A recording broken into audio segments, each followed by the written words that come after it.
There's a lot of news coming out of the United Kingdom. I think they had a pretty high rate of what's called invasive group A strep infections. So group A strep infections are fairly common, and it can have a very diverse range of illnesses. So the famous one is strep throat, which is a bacterial strep infection of the throat or the tonsils. And I think most people are familiar with that. It can cause some other infections too, like skin infections. Impetigo is sometimes caused by strep. Cellulitis, which is a skin infection, can be caused by strep. And those are reasonably common and easy to treat.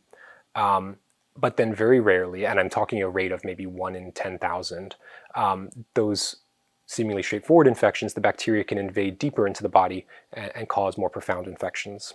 And that's called invasive group A strep. And there were a number of deaths in the United Kingdom this winter from that.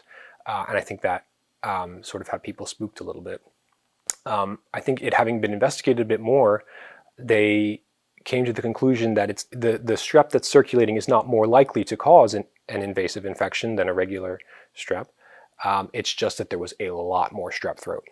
And so then your 1 in 10,000 incidence times far more cases resulted in a lot more of invasive strep throats.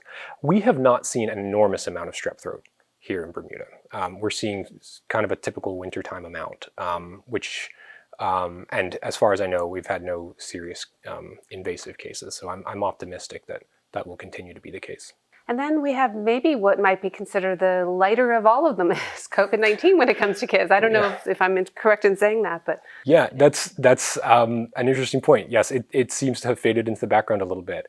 We're not seeing as many cases of that as we are of other things, which is nice. And the acuity, the severity of the illness seems to be a little bit less. And I think part of that is because almost everybody has some antibodies to it, whether from vaccination or infection or both.